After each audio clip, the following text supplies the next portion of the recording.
My name is Juan Torres-Pérez.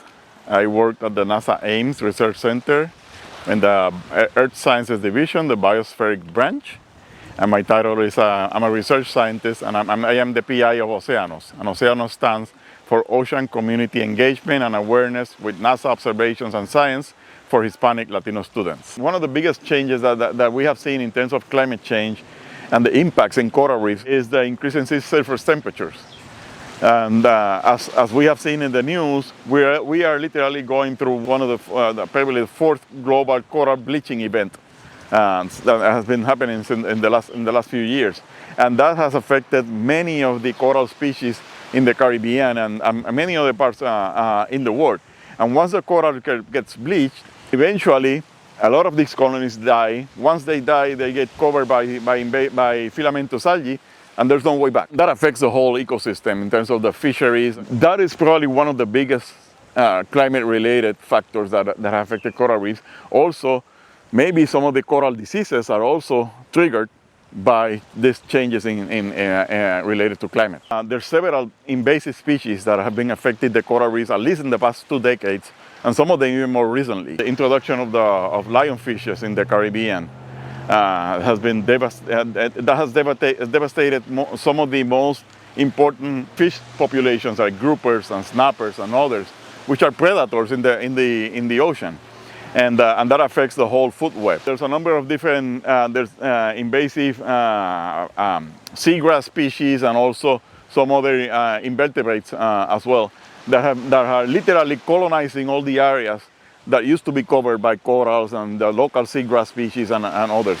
And that disrupts the whole ecology in coral reefs in Puerto Rico.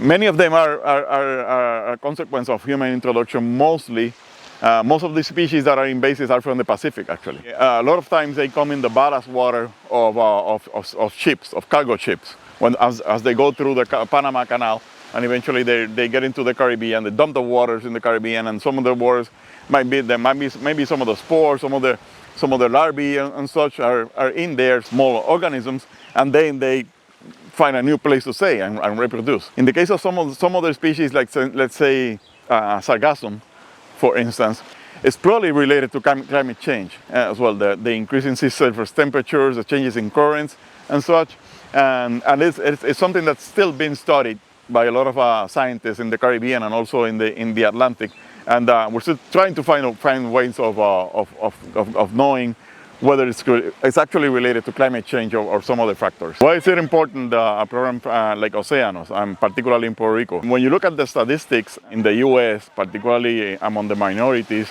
the Hispanic Latino community is probably one of the greatest minorities in terms of numbers in the continental U.S. and some of the jurisdictions like Puerto Rico as well. But in the geosciences, the percent of the Hispanic and Latinos is very, very, very small, and including in Puerto Rico. So that's why we wanted to propose a project like OCEANOS to engage students, Hispanic and Latino students, especially in OCEANOS from Puerto Rico, in geosciences, particularly in oceanography, and the use of remote sensing and NASA data to study coastal marine ecosystems. Some of the activities that the students do is that, for instance, here in Culebra, what they're doing is that they're studying the coral reefs and the different components of coral reefs. What's the condition of the corals per se, the different coral species, and their status.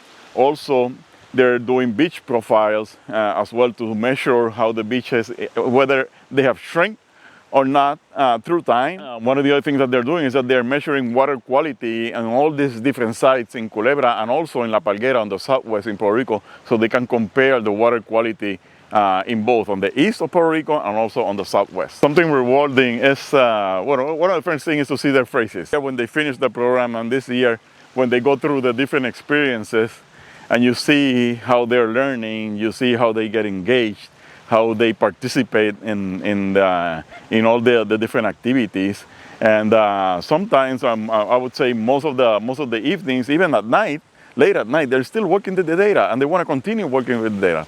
So that tells you that this is something that they really enjoy and that they want to do in the future. We've had students here that during the very first day they told us that they didn't swim.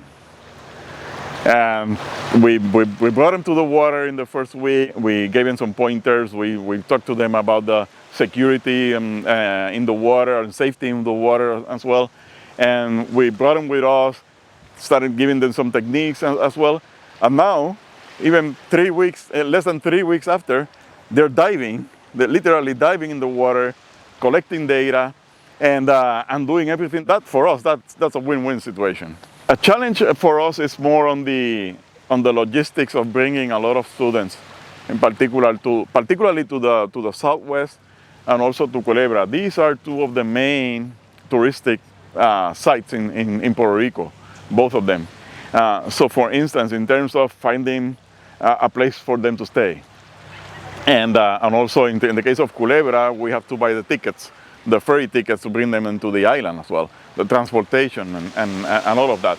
But at the end of the day, it's so rewarding that it's definitely worth it. We want the students at the end to become agents of change.